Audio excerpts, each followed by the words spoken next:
भैया बहनों, आज कक्षा अष्टम के लिए आपकी पाठ्य पुस्तक वसंत भाग 3 से नवा पाठ कबीर की साखियाँ, इसका वाचन एवं भावार्थ बताया जाएगा। सबसे पहले इस पाठ के बारे में और इसके रचयिता के बारे में कुछ चर्चा कर लेते हैं। बाद में जो पाठ की सामग्री है उस पर बात की जाएगी। पाठ का नाम है कबीर की साखियाँ। भैया बहनों, हमारा देश भारत अनेक बातों के लिए प्रसिद्ध है, चाहे वो शिक्षा हो, चाहे वो संत के क्षेत्र में हो, वो ज्ञान के क्षेत्र में हो, विज्ञान के क्षेत्र में हो, वीरता के क्षेत्र में हो। हर देश की अपेक्षा हमारा देश अति प्राचीन काल से इन सभी क्षेत्रों में अग्रणी रहा है। कबीर भी मध्यकाल हम उस काल को कहते हैं जो लगभग 1400 ईस्वी से लेकर के और 1700 ईस्वी तक के मध्यकाल जो समय है उसे हम मध्यकाल कहते हैं। उस कालखंड में जो भी कवि, जो भी संत हुए, उनमें कबीर का नाम अग्रणी है। कबीर के जन्म के बारे में कोई स्पष्ट प्रमाण नहीं मिलता, परंतु ऐसा कहा जाता है कि वाराणसी शहर के पास लहरतारा नामक एक गांव है और वहीं पास में एक तालाब भी है।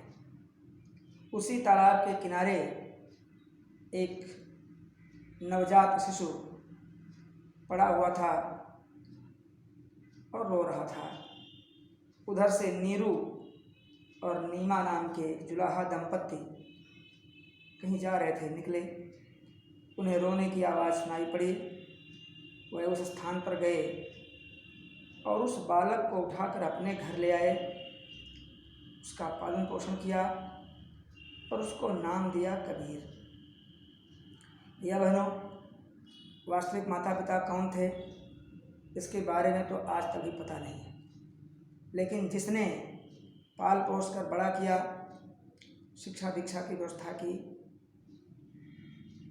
और एक अपना नाम दिया, वही उसके वास्तविक माता पिता कहे जाने लगे। तो आज भी जब भी कभी कबीर के माता पिता की बात आती है, यही कहा जाता है कि वास्तविक माता पिता तो पता नहीं है, लेकिन नीरू और नीमा ने इनका पालन पोषण किया, इसलिए इन्हीं का नाम आता है। क्योंकि नीरू और नीमा ये दोनों जुलाहे थे। इनके घर में सूत काटने और कपड़े बुनने आदि के कार्य होते थे, इसलिए कबीर ने भी बचपन से वही काम सीख लिया। प्रायः हम देखते हैं कि हमारे घरों में जो परंपरागत कार्य होते हैं, बच्चे भी लगभग वही सीख जाते हैं। अब यहाँ पर शीर्षक है कबीर की साखियाँ। ये साखियाँ क्या होता है? साखी का जो शुद्ध शब्द है वह है साक्षी, अर्थात गवाही। आप देखते हैं कभी आपस में किन्हीं दो बच्चों में कुछ झगड़ा हो जाता होगा, कोई बातचीत हो जाती है, तो आप लोग कहते हैं कि भाई मेरी मत मानिए तो आप फला बच्चे से पूछ लीजिए, मेरा कोई दोष नहीं है, यानी उसकी गवाही लेते हैं, उससे पूछवा देते हैं। तो जो कबीर ने जो कुछ समाज में देखा, अपने चारों ओर जो घटनाएं घटित हो रही थीं, उन सबको देख करके जो उन्होंने कहा, कबीर पढ़े लिखे नहीं थे, उनकी कोई परंपरागत शिक्षा दीक्षा नहीं हुई थी, विद्यालय शिक्षा में शून्य थे, परंतु अनुभव का जो ज्ञान होता है उसमें वो बहुत आगे थे। वो प्रायः संतों की मंडली में बैठते थे, विचारकों के साथ बैठते थे और जो विचार पूर्वक जो मंथन होता था उसमें जो बातें निकलती थीं उनको वह सुनते थे। अपने आसपास किसी भी धर्म में, किसी भी जाति में कुछ ऐसी बातें देखते थे जो मानव धर्म के अनुकूल नहीं थी, उनके विरुद्ध वो पूरे जोश में बोलते थे, उनका विरोध भी करते थे। तो कबीर ने इसलिए साखियाँ कहा इसको। साखियाँ माने साक्षी अर्थात गवाहियाँ, और ये दोहों में है। दोहा एक मात्रिक छंद है। आप आगे और बड़े होंगे तो छंद क्या होता है इसके बारे में पढ़ेंगे, अभी उस पर हम विस्तार से नहीं जाएंगे। तो अब हम अपने पाठ पर आते हैं। जाति न पूछो साध की, पूछ लीजिए ज्ञान, मोल करो तरवार का, पड़ा रहन दो म्यान। आवत गारी एक है, उलटत होई अनेक, कह कबीर नहीं उलटिए, वही एक की एक। माला तो कर में फिरे, जीभ फिरे मुख माहि, मनुआ तो दहु दिस फिरे, यह तो सुमिरन नाहि। कबीर घास न नींदिए, जो पाऊँ तली होय, उड़ पड़े जब आँख में, खरी दुहेली होय। जग में बैरी कोई नहीं, जो मन शीतल होय, या आपा को डार दे, दया करे सब कोई। अब पहली साखी पर आते हैं। प्रायः हम लोग किसी संत या किसी सज्जन व्यक्ति की पहचान उसकी बाहरी बनावट से करते हैं कि उसने वेश कैसा पहन रखा है, उसकी जटाएँ कितनी बड़ी हैं, उसके हाथ में कौन सा शस्त्र है, कोई त्रिशूल लेकर चलता है, कोई तंबू, तरह तरह से लोग वेश बनाते हैं। लेकिन कबीर का कहना है कि ऐसा नहीं है। संत की जो पहचान है वो उसके वेश से नहीं होती, वो उसकी बाहरी बनावट से नहीं होती है। संत की असली पहचान उसके ज्ञान से होती है। हमें संत की कभी जाति नहीं पूछनी चाहिए कि वो किस धर्म का है अथवा किस जाति का है, किस तरह का वस्त्र पहनकर आया है या किस देश से आया है। उसकी असली पहचान, उसका असली गुण उसका ज्ञान होता है। वो अपने ज्ञान के बल पर ही समाज में परिवर्तन लाने की बात करता है। वो अपने वेशभूषा से या वो अपनी जाति के धर्म के बल पर समाज को नहीं बदल सकता। ज्ञान ही एक ऐसा तत्व है जिससे वो समाज को शिक्षा देता है और उसमें परिवर्तन ला सकता है। इसलिए कबीर ने कहा कि जाति न पूछो साधकी, पूछ लीजिए ज्ञान। हमें व्यक्ति के ज्ञान को महत्व देना चाहिए, उसके जाति को, उसके बाहरी बनावट को, उसके बाहरी वेशभूषा को कतई ध्यान नहीं देना चाहिए। और इसके लिए उन्होंने एक उदाहरण दिया, क्या कि मोल करो तलवार का, पड़ा रहन दो म्यान। हम जानते हैं युद्ध में दो शस्त्र काम आते हैं, उनमें एक तलवार भी होती है।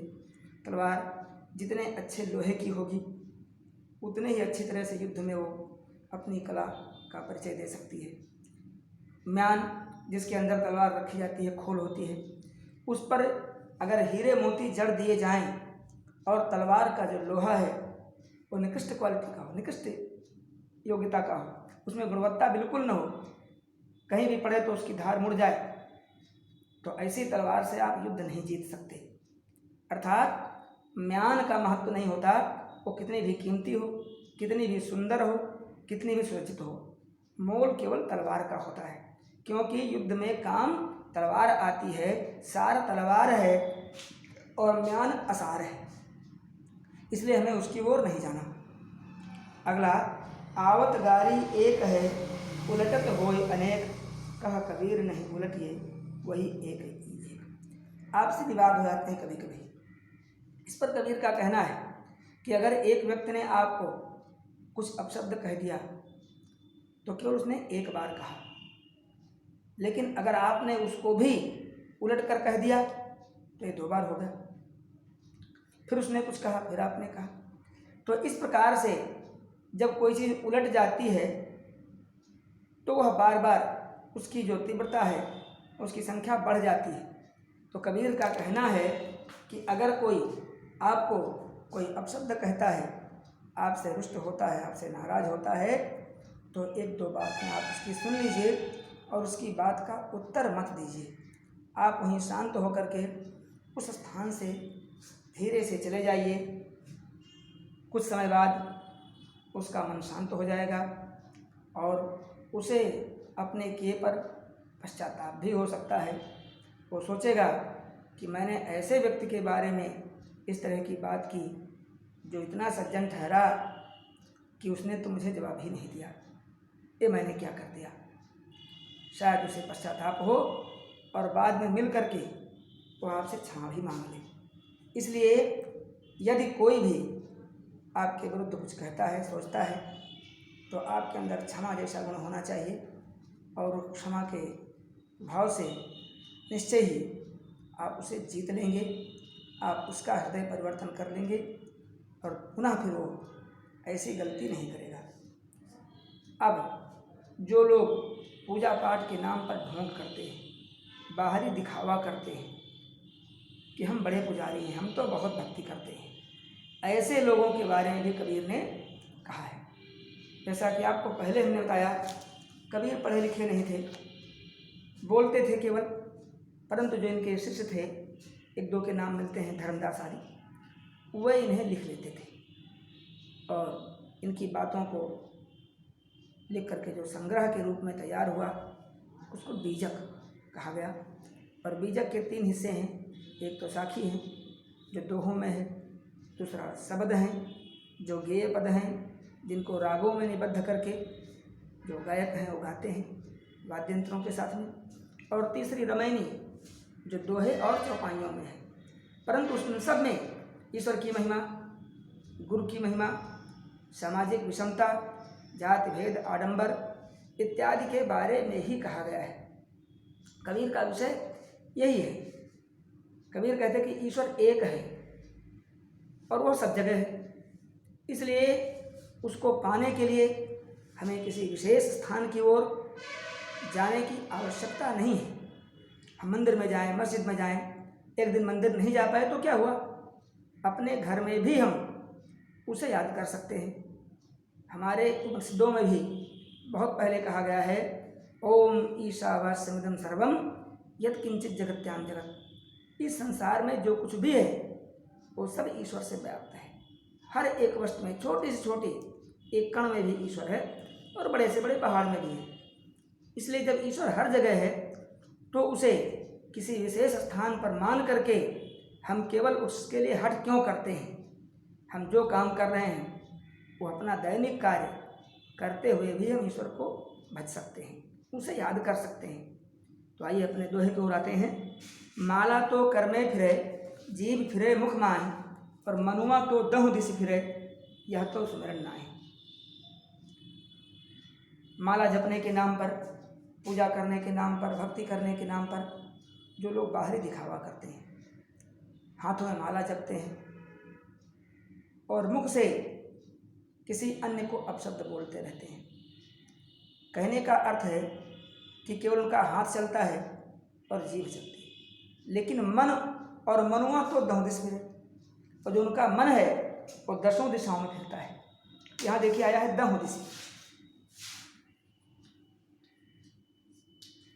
दहु अर्थात 10। हमारे यहाँ दिशाएं 10 मानी गई हैं, पूर्व, पश्चिम, उत्तर, दक्षिण, नैऋत्य, वायव्य, ईशान और आग्नेय कोण। इसके अलावा ऊर्ध्व और अधः यानी ऊपर और नीचे की दिशा, ये 10 दिशाएं हैं। और यहाँ देखिए दम माने यहाँ पर हा है, यहाँ पर सा है। जब आपको शब्द प्रकरण पढ़ाया गया था उस समय एक बात बताई गई थी कि बहुत से शब्द ऐसे हैं जो विदेशी भाषाओं के आ गए हैं हमारे पास, और हम उनका अभ्यास हमको हो गया है, उनको बारे में जानते हैं। चाहे वो व्यापारी यहाँ आए, उनसे हमने सीख लिया, या हमने कहीं की यात्रा की और काफ़ी दिन वहाँ रहे तो उन भाषाओं के शब्द हमको आ गए, हम जान गए। तो ये हा आ करके यहाँ पर ऐसा हो गया। ये फारसी में ह और हिंदी में सा। इस समय आप लोग गणित पढ़ते होंगे तो अंग्रेजी में आप पढ़ते हैं, वहाँ इकाई के लिए वंश और दहाई के लिए टेंस चलता है। लेकिन जब पहले हम लोग पढ़ते थे, या आज भी जहाँ हिंदी माध्यम से पढ़ाई होती है, वहाँ इकाई और दहाई कहता है, वहाँ दसाई नहीं कहते। दहाई का माने 10, दहाई का अर्थ है 10, दसाई नहीं कहता, दहाई कहता है, यानी सा को दा हा हो जाता है। तो ऐसे ही और आप लोग सब देखें, सप्ताह 7 दिनों का समूह सा है, लेकिन उसी के लिए फारसी में हफ्ता है। सप्ताह और हफ्ता एक ही चीज़ है। सा की जगह हा हो गया। तो वैसे ही यहाँ पर दहूँ और दसों, इस प्रकार से दहूँ माने दसों, तो हा का सा हो जाता है अलग भाषा के उससे। तो मनुआ तो दहूँ दिश फिरे, और जो मन है वह दसों दिशाओं में फिरता है, वो एकाग्र नहीं हो रहा है। माला इसलिए लोग हाथ में लेते हैं कि मंत्र को भूल न जाएं। मंत्र की सही गिनती उनको पता रहे कि कितने मंत्र उन्होंने जप लिए। एक मंत्र बोलते हैं तो एक दाना माला का खिसकाते हैं उंगली से, लेकिन माला को लोग ढके रहते हैं। तो आप सोच सकते हैं कि हो सकता है एक मंत्र बोलते हों और जब देखा कि देर हो रही है, भूख लग गई, अब तो अभी तो 5 माला और जपनी है, तो एक मंत्र पर जो 4-5 दाने खिसका देते हो। ऐसा क्यों करते हैं? क्योंकि उनका मन एकाग्र नहीं है उस पूजा में, उस भगवान की भक्ति में उनका मन नहीं एकाग्र है। मन इधर उधर भटक रहा है, मन भोजन में लगा हुआ है, मन कहीं घूमने फिरने में लगा हुआ है, और वह ईश्वर की भक्ति करने का ढोंग कर रहे हैं, नाटक कर रहे हैं। इसलिए उन्होंने कहा कि माला तो कर में फिरे, जीव फिरे मुखमाई, और मनुआ तो दहु दिस फिरे, यह तो सुमिरन नाई। कबीर ने कहा यह कोई भक्ति नहीं है।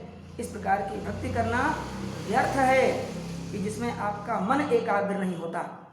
जब तक आपका मन एकाग्र नहीं होगा, जब तक आप अपने मन को उस परमपिता परमात्मा से नहीं जोड़ पाते, उससे आप अपने को संपर्क नहीं साध पाते, तब तक ये माला, ये जटाएँ, ये पीले वस्त्र, ये चंदन तिलक, इन सब का कोई मतलब नहीं है। ये कोई भक्ति नहीं है, कोई पूजा नहीं है। यह तो दुनिया को ठगने की कला है, दुनिया को मूर्ख बनाने की कला है। किसे पता है कि आप जब माला जपते हैं तो आप मंत्र ही बोलते हैं, हो सकता है कुछ और बोल रहे हो। इसलिए ये सब सारी चीज़ें हमें करके और व्यर्थ में अपना समय नहीं गंवाना चाहिए। ईश्वर हर जगह है, उसके लिए किसी विशेष ढंग की आवश्यकता नहीं है, किसी विशेष स्थान की आवश्यकता नहीं है। आप याद करिए, और सर्वशक्तिमान है, प्रत्येक जगह पर है, और निश्चय ही आपको उसका साक्षात्कार होगा। आगे, कबीर घास न नींदिए जो पाऊँ तली होई, वो उड़ी परे जब आँख में खरी दुहेली हो।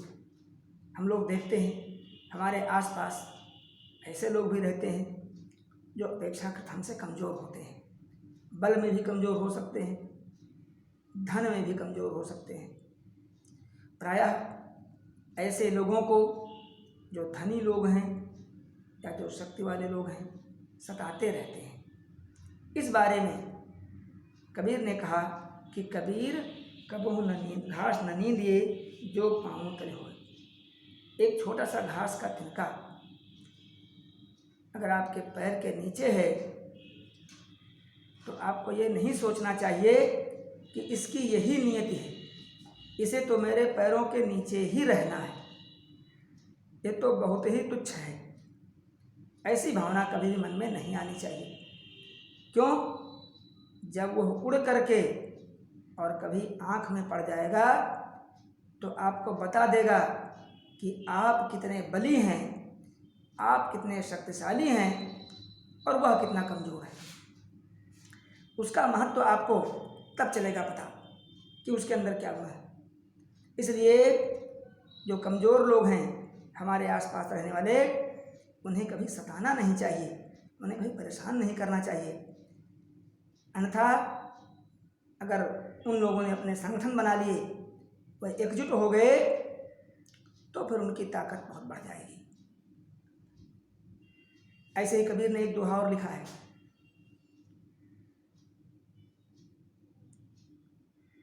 उसमें एक पंक्ति अंत में कि मुए खाल की श्वास सो सार भस्म हो जाए। लोहार होता है जो लोहे को गला करके औजार बनाता है। आजकल तो जो उसकी भट्ठी सुलगाने के लिए मशीन आती है, वो गोल होती है, उसको घुमाते रहते हैं, लोहे की आती है। हम लोगों के बचपन में ऐसी नहीं थी, वो चमड़े के बना हुआ आता था। जैसे आप लोग विद्यालय में देखते हैं हारमोनियम होती है, एक हाथ से हम पंखा चलाते हैं और दूसरे हाथ से चाबी दबाते हैं। जो पंखा होता है इसको चलाने से उसके अंदर हवा भरती है, तो ऐसे वो चमड़े की बनी आती थी। तो लिखा है कि मुए खाल की सांस सो सार भस्म हो जाए, यानी मरे जानवर की सांस से वो लोहा गल जाता है। तो अब आप जान लीजिए कि जो कमज़ोर है, जो अपेक्षाकृत निर्धन है, अगर उसने उलट कर आपकी ओर देख लिया तो फिर आपके लिए समस्या हो जाएगी। इसलिए कभी भी आपको उसकी निंदा नहीं करनी चाहिए, कभी भी उसे आपको कमतर नहीं आंकना चाहिए। उसका भी अपना महत्व है, वो भी समाज का अंग है, फिर वो निम्न कैसे हो सकता है। इसलिए ऐसा भाव कभी मन में नहीं आना चाहिए। अगला, जग में बैरी कोई नहीं जो मन शीतल हो। कबीर कहते हैं कि अगर अपना मन पवित्र है, अपना मन शांत है, सबके बारे में अच्छा सोचता है, सबके कल्याण की भावना, सर्वे भवन्तु सुखिनः सर्वे सन्तु निरामयाः, ये सदैव हमारी सोच रही है। हमने कभी ये नहीं कहा कि हम सुखी रहें, हम निरोगी रहें। हमने ये कभी नहीं कहा कि केवल मनुष्य सुखी रहें, मनुष्य निरोगी रहें। सर्वे, सर्वे में मनुष्य, पशु पक्षी, कीड़े मकोड़े, और यहाँ तक कि अचर, पहाड़, पेड़ पौधे, घास पत्ती, मिट्टी, जमीन, सब कुछ आता है। सभी सुखी हों, सभी निरोगी हों। तो अगर ऐसा भाव हमारे मन में है, अगर हमारा मन शीतल है, किसी के बारे में गलत नहीं सोचता, तो फिर जग में बैरी कोई नहीं। तो फिर आपका इस संसार में कोई शत्रु नहीं हो सकता। और युधिष्ठिर की तरह से आप भी अजात शत्रु हो सकते हैं। वैसे आज तक अभी केवल युधिष्ठिर को ही कहता है कि अजात शत्रु थे, कोई उनका शत्रु नहीं था। लेकिन ये भाव पहले मन में आ जाएगा, तभी। जब तक यह भाव मन में नहीं आएगा तब तक यह बात आपके लिए नहीं हो सकती। तो सबसे पहले अपने मन को स्थिर करना, शांत करना, सबकी भलाई के बारे में सोचना, सबके बारे में अच्छे अच्छे विचार मन में लाना। यदि आप ऐसा कर लेते हैं तो इस संसार में कोई आपका शत्रु नहीं होगा। फिर आगे कहते हैं, या आपा को डार दे दया करे सबको। आपा माने अभिमान। व्यक्ति को अभिमान हो जाता है, अहंकार हो जाता है कि मेरे पास बहुत पैसा है और मैं इस धन के बल पर कोई भी कार्य कर सकता हूँ। व्यक्ति के मन में अभिमान हो जाता है कि मेरे पास बहुत शिक्षा है, मैं बहुत शिक्षित हूँ, अपनी विद्वता के बल पर मैं बड़े बड़े काम कर सकता हूँ। किसी को अभिमान हो जाता है कि मेरा तो परिवार बहुत बड़ा है, जिसको चाहेंगे उसको सता करके मार पीट के अलग कर देंगे। ये सारी जो बातें हैं, जब तक मन में रहती हैं तब तक आप झमेले में फंसे रहते हैं और कोई न कोई समस्या आपके सामने आती ही रहती है। इसलिए कबीर का यह कहना है कि सबसे पहले किसी भी व्यक्ति को अपने अहंकार का त्याग करना चाहिए। जब तक अहंकार इस मन में विद्यमान है, वो भले ही किसी कोने में बैठा हो, तब तक वह आपको ठीक प्रकार से सही दिशा में काम नहीं करने देगा। तो जब मन खाली हो जाएगा, अहंकार रहित हो जाएगा, अहंकार शून्य हो जाएगा, तभी आप अच्छे कार्यों की ओर बढ़ेंगे। तभी छोटी वस्तुएं भी आपको बड़ी लगेंगी, अपने बराबर की लगेंगी। कोई ऊंच नीच, कोई छोटा बड़ा आपको नहीं लगेगा,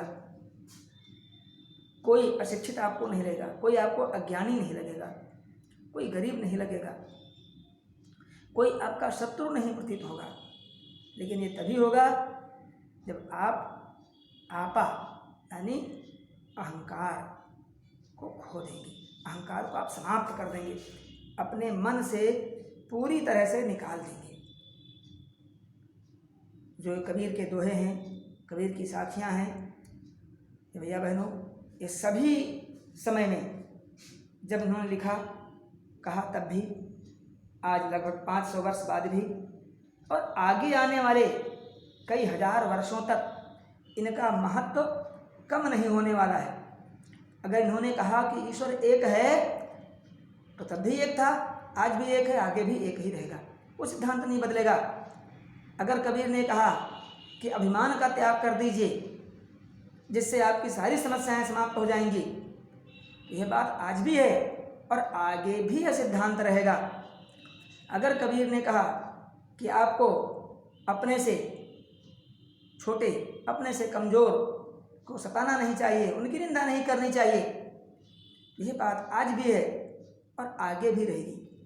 और अगर आगे आने वाले समय में भी जो आगे आने वाली पीढ़ी है वो इसको मानेगी, स्वीकार करेगी, इनकी बताई नीतियों पर, इनके बताए उपदेशों पर चलेगी, तो निश्चय ही एक अच्छा समाज बनेगा, अच्छे लोगों की वृद्धि होगी समाज में, सभी लोग सुखी होंगे, सभी लोग प्रसन्न होंगे और कबीर जी का नाम भी आगे बढ़ता रहेगा। तो अपनी बात समाप्त करते हैं। इस पाठ पर जो भी लिखित सामग्री होगी वो आपको भेजी जाएगी। मैं बार बार आपसे आग्रह करता हूँ कि आप जो भी वीडियो जारी होते हैं, एक वीडियो कल जारी हुआ था, ध्यान दें उसमें शीर्षक टाइप किया गया था, यह सबसे कठिन समय नहीं, परंतु कुछ तकनीकी कारणों से वो टाइप नहीं हो पाया और उसमें टाइप हो गया 7 सितंबर 2020, लेकिन वह उसी पाठ का है कि उसको आप देखेंगे तो उसमें आपको पाठ की सामग्री ही मिलेगी। अब वो कैसे हो गया इसको हम लोग आज तक पकड़ नहीं पाए, खोज रहे हैं। अगर बदल जाएगा तो बदल दिया जाएगा, अन्यथा कोई बात नहीं।